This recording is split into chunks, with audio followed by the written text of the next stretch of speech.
A to Z with Mark Zinno, part of Locked On Sports Atlanta, and it starts now.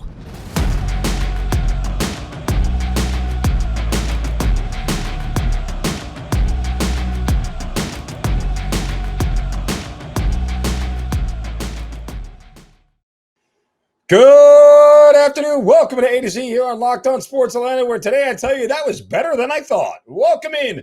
We are live here on this Tuesday. Hope everybody had a wonderful Labor Day weekend, enjoyed a little extended time off as we turn the calendar to September, and we are away and running in football season again.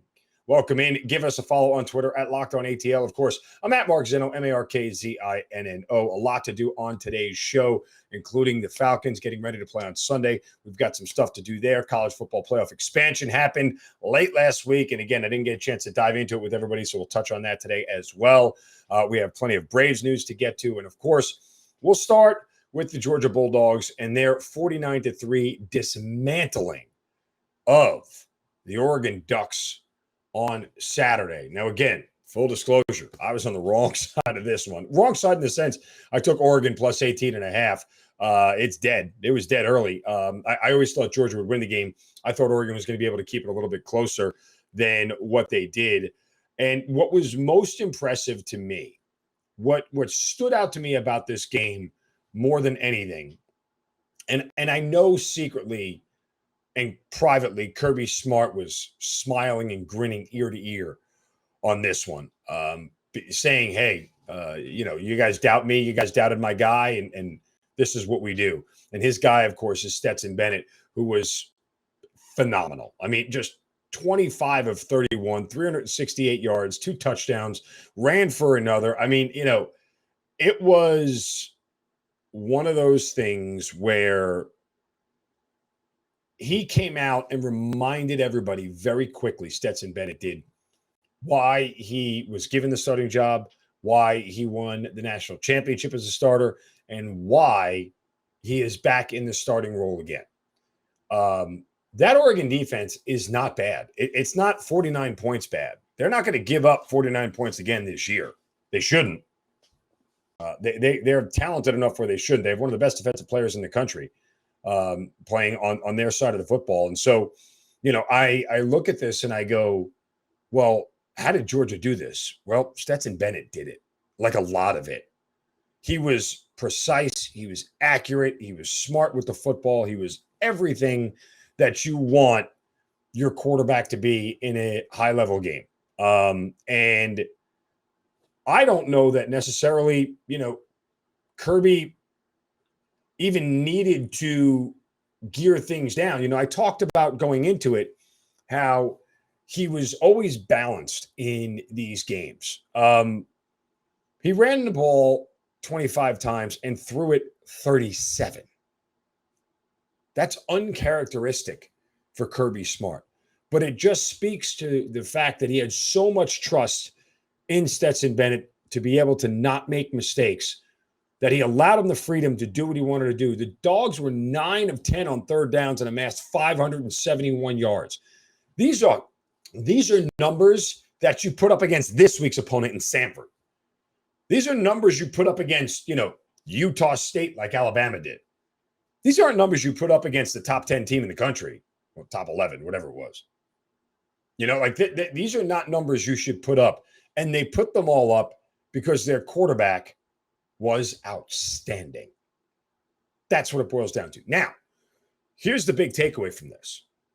Will Kirby let Stetson Bennett play at this level? And will the offense change to what we all wanted it to change to for years in Athens? Will he let it change to a pass-first offense like a lot of other big-time schools are, and ones that are competitive for national championships every single year? And that's not to say Georgia isn't competitive every single year. It's just to say that was the one takeaway.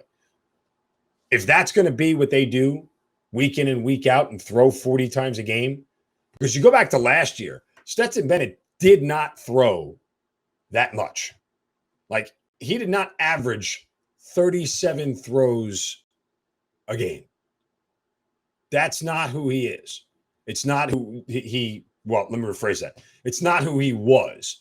It might be who he is. You know how many times he threw for 37 times last year in a game? Once. In the loss to Alabama in the SEC championship game. You know how many times he threw over 20 last year during the regular season? Once. 41-17 win over Tennessee. I mean, he only threw the ball 26 times in the national championship game against Alabama. But that's not the way that offense was meant to be. And again, the beginning of the year, he was splitting last year, splitting some snaps with JT Daniels and all that. But once he took over as the starter again, he was in the 19-20 range the entire year. This was a dramatic pivot and a very hard pivot for Stetson Bennett.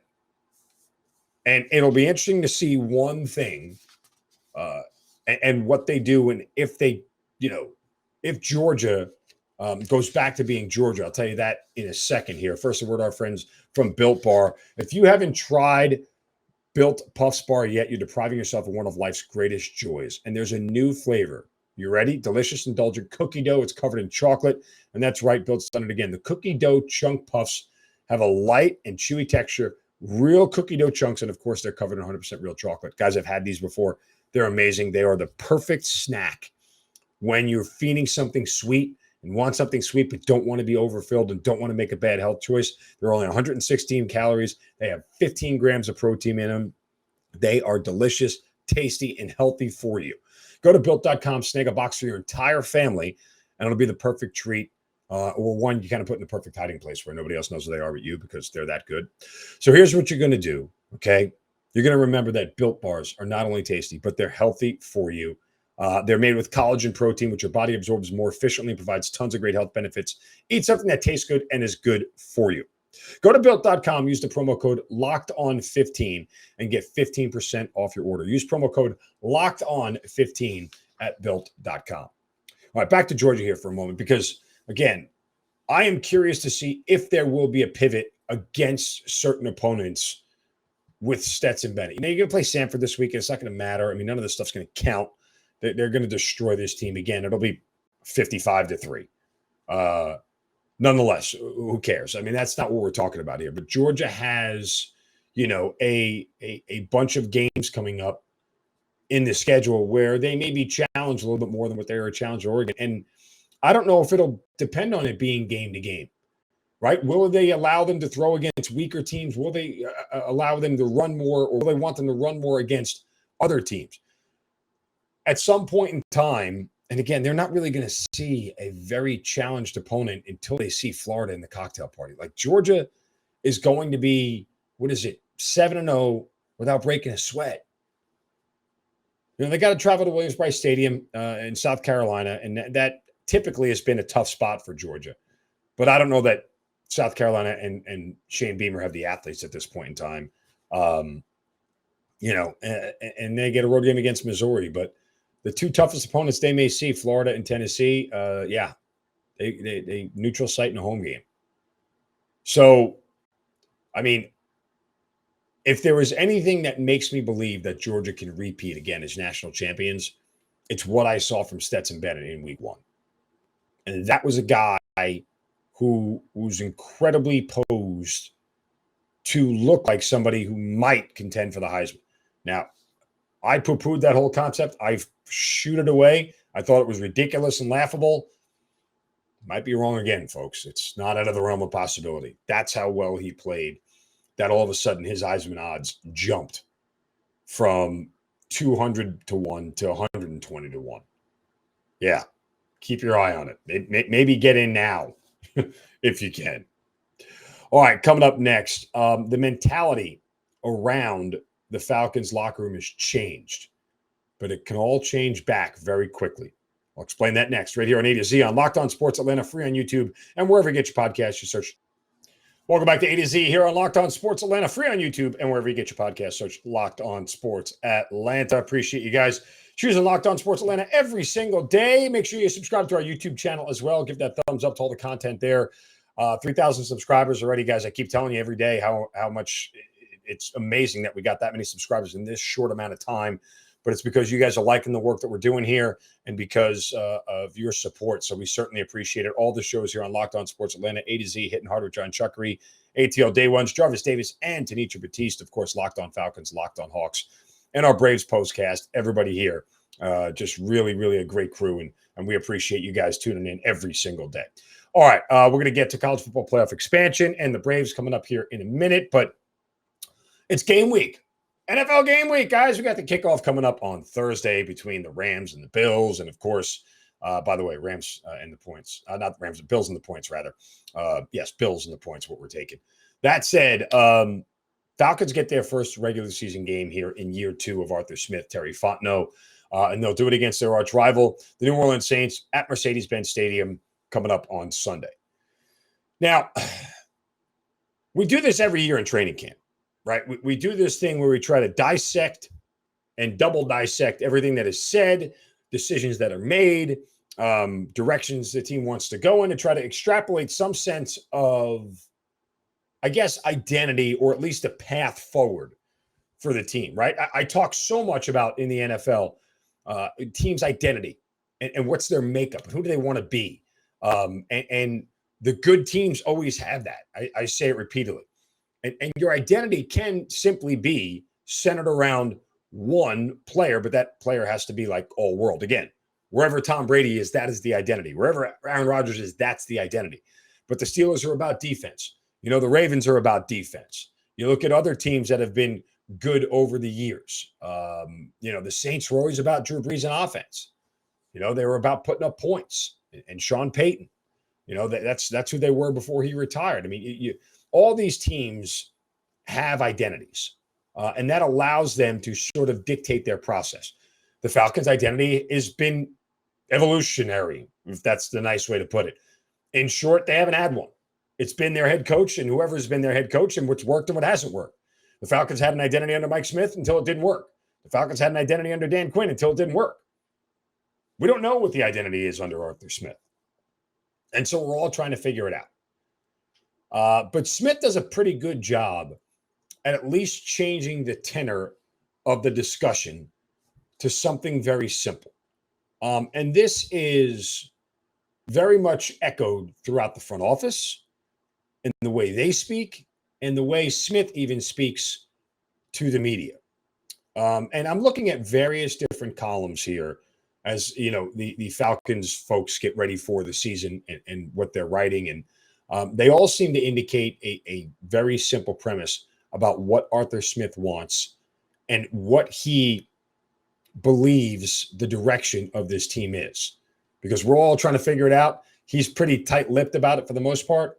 But he does say one thing about what this team is, and I'll tell you what that is in a minute. First, a word from our friends at Coffee AM. Yeah, guys, every morning. That's how I started. Coffee AM, pop it right in the Keurig, get the little K-cup, dump it in there, get my Coffee AM from Kenya because they can get you coffees from around the world, flavored coffees, teas, espressos, gift sets, whatever it may be. It's all at Coffee AM. And their coffee is so fresh because they roast it and shipped it on the same day or very close to it. That means when it arrives at your door and you open that box, that smell is going to just smack you right in the face. I mean, that is something I will always remember about my first delivery of Coffee AM, how good it smelled. And you just throw the box and just take it all in because it's some of the best coffee around. Because Coffee AM is the best small batch coffee roaster in America, and it's right here in Georgia. What you do, you go to coffeeam.com/lockedon. Take a look at the full menu of coffees, teas, and gift sets. That's coffeeam.com/lockedon. Check out the full menu. Use the coupon code LOCKEDON at checkout, and you'll get 15% off your first order from Coffee AM. It's that simple. It's that easy. I promise you will not regret this decision. If you are a coffee drinker and love the taste of coffee, coffeeam.com/lockedon, the place to go.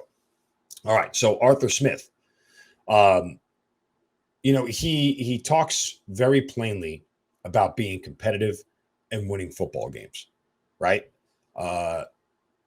He mentioned this. Josh Kendall had an article in The Athletic, and he talked very much about wins, not draft picks. You know, he says, quote, there are a lot of different ways to do it in reference to, and this is Kyle Smith, by the way, the president of player personnel. A lot of different ways to do it in reference to building a team, a lot of different ways to win, a lot of different ways to build. We believe in our process of what we're going to do and how we're going to build this thing. Arthur Smith, you get selfish coaches and players that are worried about stats. That may get you some jobs, some love on the internet, but we want to win championships. Talking about championships with this team.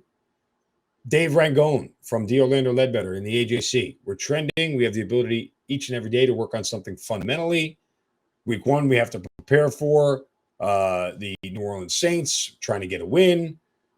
Everybody is echoing the same thing over and over again about whatever it is. It falls back on trying to get wins.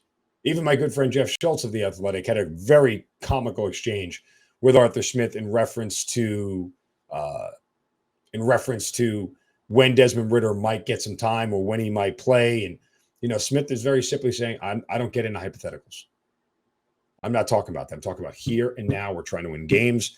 I'll let you and everybody else talk about next year and everything else. We're trying to win games.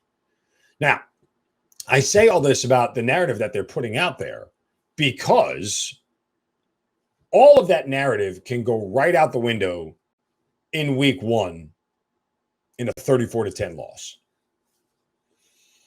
It's that simple. You can talk all you want. Can you produce? Can you put results in there? Now, I say this as somebody who is always process over results. But when your results are routinely bad, that means your process isn't working. Like, that's what it boils down to. And at some point in time, you've got to put results up there that match a process, which they talked about a moment ago in all those quotes I was just reading. That was about process, about how you build a team, the guys that you want. Can you win games? All those things, that's process. So can the results match their process? You'll find out in week 1, not in its entirety, but you'll find out. I've said repeatedly, I think this team will be more competitive than people think. I am couching that by saying I don't think they're going to win more games, but I think they'll be more competitive. You can go back to last year, and I used the Houston Texans as a sort of wonderful example, or the Miami Dolphins from a couple of years ago. I think it was the year 1 or year 2 of the Brian Flores debacle. And I call it a debacle because he should have never been fired. But that said, I'm pulling up the Texans. Last year at the end of the year, they were extremely competitive in games. Remember, they beat Tennessee 22-13, lose a 1-score game to the Jets. They get blown up by the Colts, get blown up by Seattle, beat the Jaguars, beat the Chargers. A 1-score game to Tennessee. Like, down the stretch, they were competitive. In the beginning of the year, they lose by 10 to Cleveland, 24-9 to Buffalo, 24-9 to Carolina, 40-0 to Buffalo, 31-3 to Indianapolis, 31-5 to Arizona. They were getting their doors blown off, but towards the end of the year, they started to be more competitive. I think you'll start to see that. Again, I don't know that's going to result in a lot more wins this year for the Falcons, but I think it's fair to say that they're going to be more competitive. And you'll see that in week 1. That should manifest itself in week 1. If it doesn't, all that talk, everything else that they've said all season long, all of the I'm not getting into hypotheticals, you guys do that, all the slamming of reporters for being on the internet, all that stuff, well, now it starts to be like, hey, man, it's you, it's not us. And that's the dangerous spot that Arthur Smith is in. But it's one I think he relishes and one I think he'll be okay at. All right, coming up next, Shovels of Wisdom as well. A key week for the Atlanta Braves, who are now just 1 game back. Now is when they have to play their best baseball. I'll explain why next, right here on A to Z on Locked On Sports Atlanta, free on YouTube and wherever you get your podcast. Search. Final segment of A to Z here on Locked On Sports Atlanta. It's free on YouTube and wherever you get your podcast. Of course, you search Locked On Sports Atlanta. Before we get to a critical stretch here for the Atlanta Braves, and everything feels like a critical stretch for the Braves right now. That's what happens when you're in a pennant race. But let's hand out some Shovels of Wisdom. Brace yourselves, because it's time for the Shovel of Wisdom.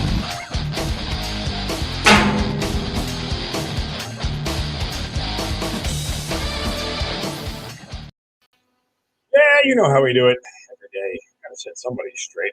My job, like part of my debt to society, is to keep people in line, and we do so by whacking them upside the head with a shovel for saying or doing something stupid, And you can do so on my Twitter account at Mark Zinno. Use the hashtag Shovel of Wisdom. Today, my shovel goes to college football playoff expansion proponents. All you guys suck.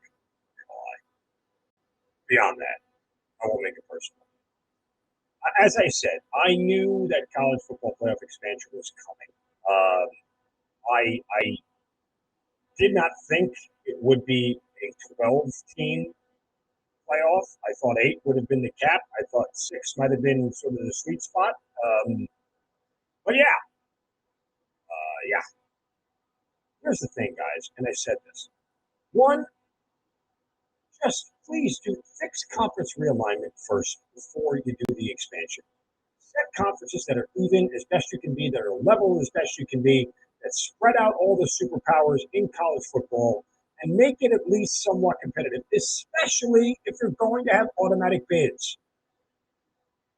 Especially if you're going to have automatic bids. Like, there's literally, this would have been like, for years, 10 years ago, stacking the Patriots, the Steelers, the Ravens, all in the same division and leaving everybody else to themselves. Right? Like, those are the 3 teams that were always in the playoffs in the AFC Championship game, doing whatever like that. It just doesn't make any sense. And furthermore, and this is what, well, this is not a sort of overall stamp, but I just talked about earlier.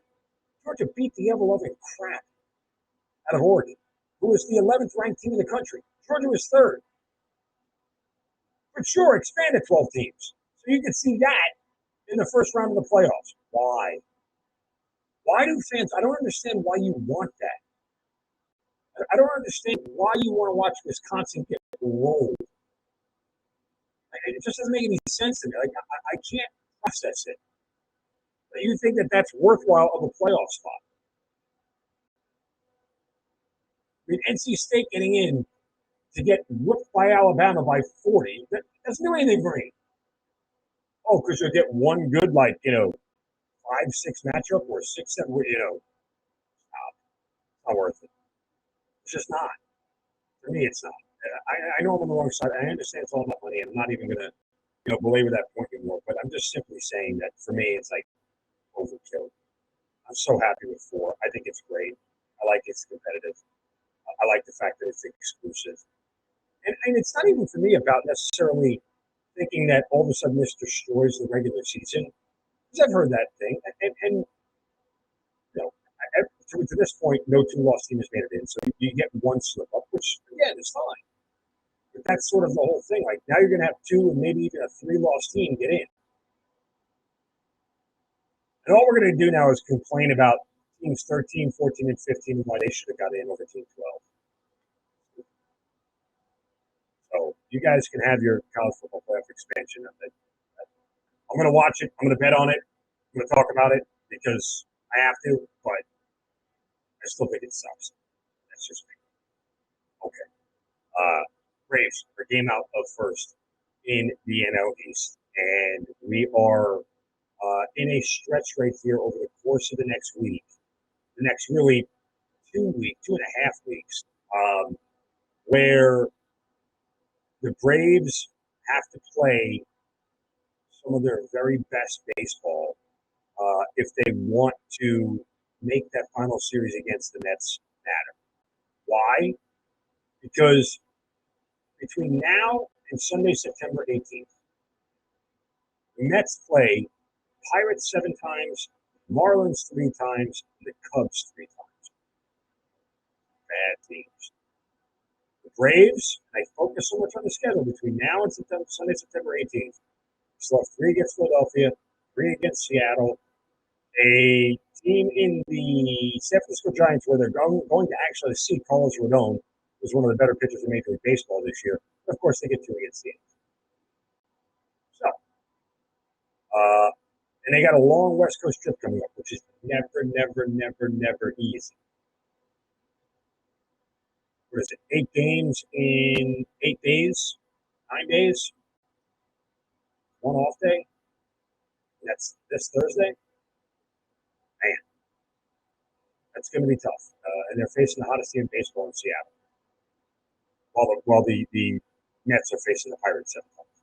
So this is a critical stretch here. They can't afford to slip up. Now, the Mets slipped up over the weekend and losing 2 or 3 to the Nationals. They could get it back very easily by taking on the Pirates in Miami, whereas the Braves are in Seattle. So this is the spot here. Again, Mets had that little bit of a slip up. Probably wasn't supposed to go down the way it went down, but it did. Braves took advantage against Miami. Braves won 5 in a row coming into this game, by the way. Much similar to the slip up the Braves had against Colorado in their first game of the series that they played. So, yeah. I mean, it really is a very much, and it was with their best pitcher in the next 3. But then they go out and they beat Sandy Alcantara. Okay. Alcantara. So that's where this team is. Going to be a critical stretch here for them. Again, they are very much right where they want to be, right where they need to be for this stretch run here. But it's just time for them to, play some of their best baseball. By the way, Marcelo's going to hit a home run this year. Cool. Yeah, he's back in the lineup. Yes, he can. There was a rain delayed game, and so he's going to be there. I'm just excited for this Braves stretch run. Good teams play their best baseball when it matters the most. And this is where they are. If they overtake the Mets, man, I mean, it may be something that the Mets don't recover from. I was in New York over the weekend with my family, and I kept talking to a bunch of Mets fans and a couple of folks in media that I know. I mean, the pressure is still palpable there, man. The 10.5 game lead. Granted, it was back in May. It's a long season. The fact that they're on the precipice of losing that lead, well, pressure is on the Mets, not on the Braves, if they take advantage. All right, that'll do it for us here today on Locked On Sports Atlanta. Make sure you guys subscribe to our YouTube channel as well. Give me a follow on Twitter at Zinno, MARKZINNO, and at LockedOnATL. Check out all the great shows here. This is A to Z. Make sure you make Hitting Hard with John Chucker your very next listen each day right here on Locked On Sports Atlanta. You guys have a great Tuesday. Don't forget any crap from anybody.